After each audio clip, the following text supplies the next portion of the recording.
코로나 시대에 읽는 성경 창세기 강의를 맡은 윤종표 목사입니다.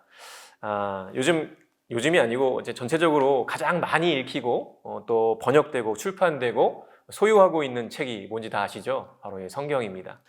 현재 신구약 전체는요 674개 언어로 이렇게 번역이 되었는데요. 신약만 한 1515개, 또 부분적으로는 요한복음이죠, 주로 1135개 정도 언어, 그리고 7097개의 언어 중에 한 3773개의 언어로 이게 번역이 되어 있는 상황입니다. 그런데요, 전 세계 76억 명 중에 한 2억 명 정도만 이게 자기 언어로 번역된 성경이 없다고 합니다. 그만큼 정말 전 세계 거의 대부분의 사람들이 성경을 가지고 있다는 이야기겠죠. 놀라운 일이 아닐 수 없는데요. 이런 책은 성경이 유일합니다. 그러나 그에 반해서 잘못 읽는 경우가 참 많이 있어요. 잘못된 성경 읽기 예를 좀 몇 가지 얘기를 들어보면요, 자신이 원하는 것을 이 성경 본문에 투영해서 읽는 경우도 참 많이 있죠. 또 본문이 나를 읽어내야 되는데 그것이 아니고 그 반대로 성경을 나의 도구로 삼는 경우가 참 많이 있습니다. 첫 번째는요, 종교적으로 성경을 읽는 유형이 있어요. 그러니까 하나의 종교가 만들어낸 경전으로 여기고 읽는 유형이죠. 그러니까 뭐 신의 계시와 간섭으로 인한 경전을 말하자면 우리 교회에, 기독교의 성경이 있고요, 또 이슬람교의 코란이 있는데요. 그러나 인문학자들은요, 이걸 절대 동의하지 않습니다. 불교나 유교의 경전들처럼 인간이 만들어낸 종류의 경전으로 이 성경을 그렇게 보고 있는 것이죠. 이런 유형들은 주로 이제 인문학자들, 이제 과학자들이 읽는 방법이라고 할 수가 있겠습니다. 두 번째로는 이 기복적으로 성경을 읽는 유형들이 있어요. 그러니까 나에게 주시는 축복의 말씀을 찾으려고 하는 유형들이죠. 성경 구절의 앞뒤 맥락을 생각하지 않고 그 구절만 취해서 자기 것으로 품는 것을 의미합니다. 그 대표적인 예 중에 하나가 바로 빌립보서 4장 13절 말씀일 거예요. 다 아시죠? 내게 능력 주시는 자 안에서 내가 모든 것을 할 수 있느니라. 이게 뭐 듣기만 해도 그냥 아주 큰 힘이 되고 위로가 됩니다.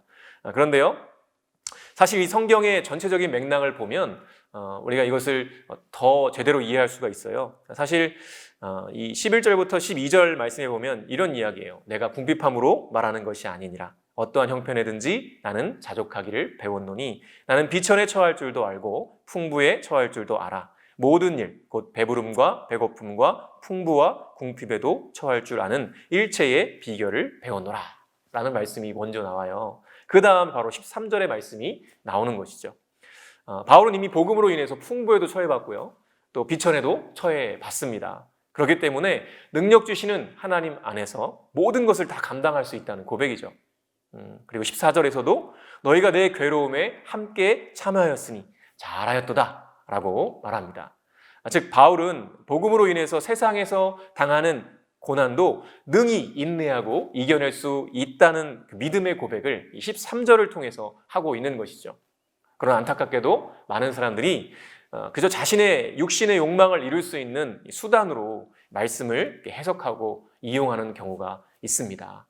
그래서 자신의 기복적으로 이렇게 성경을 읽어내는 유형들이 있지요. 또 세 번째로는 규정적으로 성경을 읽는 유형들이 있어요. 그러니까 도덕적 계율로 성경을 읽는 유형들이죠. 그러니까 성경에서 뭐라고 말하는지를 먼저 찾습니다. 왜 찾을까요? 내 주장을 합리화시키기 위해서 찾는 거예요. 그렇기 때문에 자기의 주장을 합리화하기 위한 한 구절만 딱 뽑아서 보는 건 굉장히 위험한데요. 한번 술의 경우를 한번 생각해 볼까요? 술 취하지 말라라는 말씀을 근거로 술 마시는 건 죄다라고 한다고 해보세요. 그러나 예수님은요, 가나의 혼인잔치에서 물을 포도주로 만드셨잖아요. 예수님이 죄를 조장하신 건가요?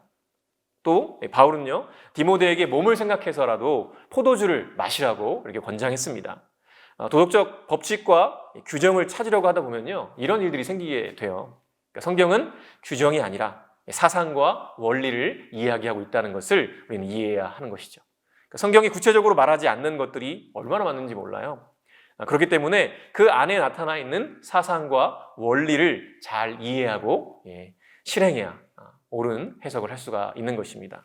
또 네 번째로는 주관적으로 성경을 읽는 유형들이 있어요. 맥락과 상관없이 신비적으로 내 마음에 와닿는 말씀으로 읽는 유형을 말하죠.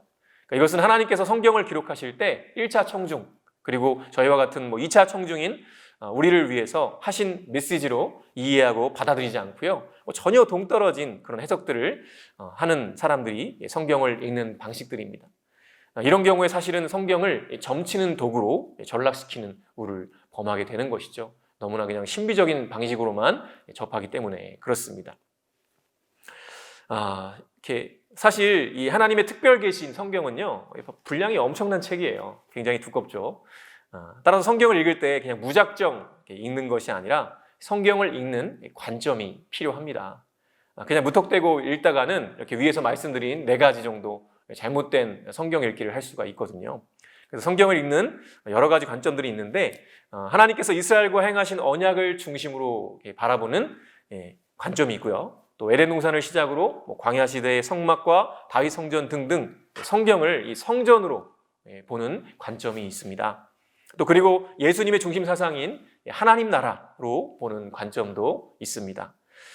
이 모든 관점들은 성경이 여러 다양성 속에서 통일성을 갖추고 있다는 것, 즉 하나님께서 당신의 백성들에게 의도와 목적을 가지고 특별히 계시하신 책이라는 사실을 증명해 주고 있습니다.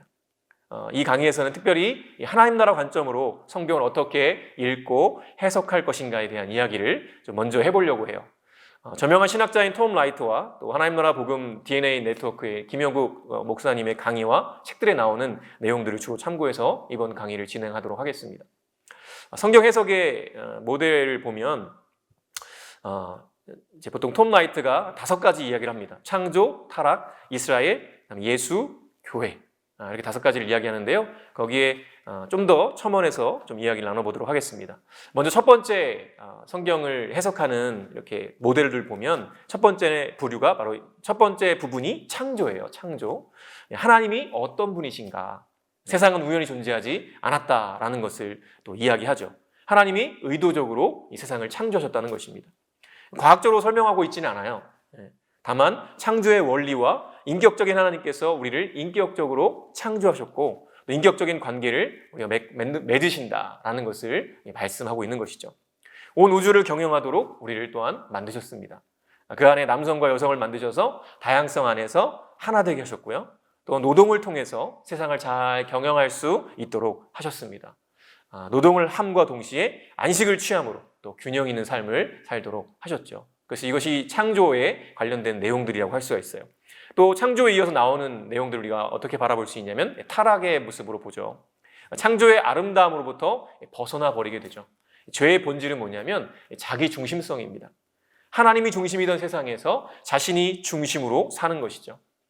하나님께로부터 오는 지혜와 사랑으로 세상을 섬기고 경영하도록 우리를 그렇게 창조하셨지만 자기 중심성, 그 죄 때문에 자기 유익을 위해 살게 되는 것입니다. 그 죄의 결과가 무엇입니까? 인간은 아주 잔인하게 또 살아가게 되죠. 그 다음에 이어지는 성경의 내용들을 이스라엘이라는 관점으로 볼 수가 있습니다. 한 사람, 특별히 아브라함을 부르시는데요. 하나님께 인격적으로 반응하는 그 한 사람 아브라함을 통해서 이스라엘을 부르시고요. 이를 통해서 세상을 회복하려 하시는 하나님 아버지의 목적이 담겨 있죠. 그러나 안타깝게도 이스라엘은요, 끊임없이 실패하고 맙니다. 구약의 대부분을 차지하는 내용이 바로 이 이스라엘에 관련된 내용인데요. 이 끊임없이 실패하는 이스라엘. 그러나 하나님은 결국 회복하실 것이다 라는 소망을 전해주는 부분이 바로 이스라엘이라는 부분이 되겠습니다. 그리고 신약으로 넘어오면 메시아이신 예수, 사복음서에 나타난 예수 그리스도의 이야기들이 나오게 됩니다. 주로 이 사복음서에 나타난 예수를 통해서 하나님이 어떤 분이신지 보여주는 것이죠. 이 세상을 향한 하나님의 뜻을 이 하나님 나라라는 예수님의 중심 사상을 통해 가르치고 있습니다. 하나님 나라가 무엇인지, 또 어떻게 도래했는지, 또 어떻게 완성되는지, 또 하나님 나라에 들어간 사람은 어떻게 살아가는지 또 끊임없이 가르치셨죠. 그리고 예수님은 죽으시고 부활하십니다. 그래서 그를 믿는 모든 자들에게 하나님 나라 안으로 들어갈 수 있는 문을 활짝 열어주시죠. 그것이 바로 사복음서에 나타난 메시아이신 예수를 바라보는 모습입니다. 또 5번째로 교회, 즉 이제 사도행전과 서신서들을 의미하는데요. 하나님 나라를 받아들인 사람들의 역사가 바로 사도행전이죠. 누가가 쓴 누가복음과 사도행전은 신약의 역사적 뼈대를 이루고 있습니다. 예수님과 동행하면서 가르침을 받았지만 하나님 나라를 오해했던 제자들, 그리고 예수님의 죽으심과 부활, 성령 강림을 경험한 다음에 하나님 나라를 제대로 이해한 이 제자들의 이야기가 바로 누가복음과 사도행전에 걸쳐서 펼쳐지죠. 그리고 이미 임한 하나님 나라를 받아들이고 아직 완성되지 않은 그 하나님 나라를 성령님의 인도하심 아래에서 자신의 삶으로 살아냈던 사람들이 주고받았던 편지들이 바로 서신서들입니다. 그리고 마지막으로 이제 하나님 나라의 완성을 바라보는 요한계시록 부분이 나오게 되는데요. 마지막으로 깨어져 타락한 이 세상 속에서 성도들이 인내하며 싸울 때 결국 승리하여서 이 땅의 새하늘과 새 땅, 하나님 나라가 완성될 것을 바라보는 것이 바로 요한계시록이죠. 그런데요, 이것으로 끝나지 않습니다. 하나님 나라 복음 DNA 네트워크의 김영건 목사님은요, 이 5번째 이 교회와 또 마지막 하나님 나라 완성이라는 이 두 챕터 사이에 6번째 부분이 있다고 이야기합니다. 그것은 바로 현재를 살고 있는 우리들의 이야기입니다. 이미 임했지만 아직 완성되지 않은 하나님 나라, 그러나 이제 곧 완성될 하나님 나라를 바라보면서 이 깨어진 세상 속에서 믿음으로 분투하며 현재를 살아가고 있는 우리들의 이야기가 있다는 것이죠. 하나님은요, 우리를 그 나라의 백성으로 초대하셨습니다. 그리고 이 땅에서 그분의 나라를 살아가게 하셨죠. 그리고 그분의 나라를 완성하는 사역에 우리를 동역자로 불러주셨습니다. 얼마나 영광스러운 일인지 모르겠어요. 창조, 타락, 이스라엘, 예수, 교회, 그리고 우리들, 그리고 완성. 정말 이 성경의 대서사의 구조입니다. 우리가 창조에서 깨어진 이 세상을 다시 회복하시는 이 놀라운 대서사의 6번째 챕터에 들어가 있다는 것이죠. 그래서 이러한 것들을 제대로 이해하면요, 우리의 삶이 해석이 된다는 것입니다. 하나님 나라 복음으로 그러면 우리의 삶을 어떻게 해석해 볼 수 있을까요?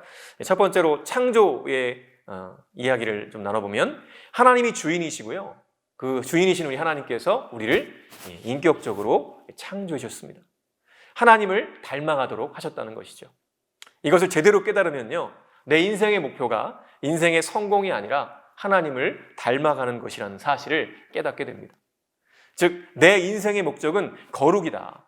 하나님은 우리 각 사람을 독특한 작품으로 만드셨다. 그러니 다른 사람과 비교해서가 아니라 나는 나 그대로, 나로서 괜찮은 사람이다. 나는 하나님이 특별하게 만드신 작품이다 라는 것들을 알 수가 있어요. 나 자신이 하나님의 그 창조의 섭리 안에서 어떤 존재인가를 발견하게 될 수 있죠. 두 번째, 타락이라는 부분으로 우리의 삶을 해석해 보면 우리 안에는요, 죄성이 남아있죠. 자기 중심성입니다. 이 자기 중심성은요, 자기 기만으로 이어지게 되고요. 그래서 끊임없이 우리는 자기 스스로를 돌아봐야 돼요. 죄의 본질은 뭘 하고 안 하고의 문제가 아니라 하나님과의 관계에 있다는 사실입니다. 그래서 자기 스스로를 돌아보는 일들을 계속 해야 돼요. 정말 하나님과 인격적인 교제를 나누고 있는지, 그분을 닮아가고 있는지 나 스스로를 날마다 돌아봐야 한다는 것이죠. 지금 내가 살고 있는 세상이 정상이 아니라는 것을 깨달아야 합니다. 그래야 나의 고통이 해석이 되죠. 하나님이 나에게 정말 좋은 것을 주시는 분이세요. 그러나 이 세상이 깨어져 있기 때문에 여전히 내 안에 고통과 아픔이 있을 수밖에 없죠. 그래서 예수님께서 이 땅에 오셔서 죽기까지 하신 것입니다. 나의 잘못된 선택과 행동들은 내 삶이 되어버리죠. 죄의 흔적이 남는 것이죠. 이것이 바로 깨어진 세상과 죄의 문제입니다. 그렇다면 이제 이스라엘의 부분으로 들어가 보면요, 하나님은요, 우리 개인을 다루시지만 인간의 역사 속에 오셔서 일하시는 분이시죠. 하나님이 역사에 대해 얼마나 중요하게 여기시는지 우리가 정말 제대로 깨달아야 됩니다. 인간의 흥망성쇠 뒤에는요, 주권적으로 역사하시는 하나님을 우리가 깨달아야 된다는 것이죠. 구약 성경에는 역사 속에 가장 큰 5대 제국의 이야기가 흐르고 있습니다. 하나님이 그 모든 제국의 흥망성쇠에 아주 주권적으로 역사하시죠. 그리스도인들은 바로 이 성경을 바탕으로 한 역사의식, 역사인식을 가져야 합니다. 그래서 구약의 역사 이야기를 우리는 많이 읽어야 하죠. 하나님이 온 세계를 주관하시는 역사를 보아야 하는 것입니다. 그리고 역사의 흐름이 어디로 향하고 있는지 보고 깨달아야 하는 것이죠. 그래야 우리가 이 세상 속에서 어디로 향하고 있는지, 어떻게 살아야 되는지, 무엇을 해야 되는지 알 수 있기 때문에 그렇습니다. 자, 그럼 메시아이신 예수, 하나님 나라를 가르치시고 하나님 나라로 들어가는 길을 열어주셨죠. 예수님은 이 모든 것의 중심이 되십니다. 우리는 예수님을 통해 새로운 정체성을 갖게 되죠. 내가 예수를 통해 하나님의 자녀가 되었고 또 그분과 연합되었다는 것을 깨닫게 됩니다. 죄에 휘둘리지 않을 수 있게 되죠. 예수 그리스도를 내가 만나기 전에는 죄에 끌리는 대로 살아갔습니다. 내 욕망대로 살아갔죠. 그러나 예수 그리스도를 만난 이후에는 이제 죄에 휘둘리지 않고 하나님께서 내 안에 계시기 때문에 그 성령님과 동행하며 인도하심 따라서 우리가 죄를 이기며 살아갈 수가 있게 됩니다. 그리고 하나님 나라를 상속받을 수 있다는 것도 깨닫게 되죠. 그리고 교회, 그리스도의 공동체를 경험하게 됩니다. 우리는 홀로 이 깨어진 세상에서 살 수 없죠. 그래서 연대해야 됩니다. 함께 살아가야 되죠. 그리고 그것이 바로 교회이고 그리스도의 몸이고 공동체라는 사실을 우리는 깨닫습니다. 자, 이제 교회, 예수를 통해 하나님 나라에 들어온 사람들은요, 그리스도를 머리로 하는 유기적인 공동체를 이룹니다. 함께 예배하며 섬기고 사랑하며 하나님을 닮아가죠.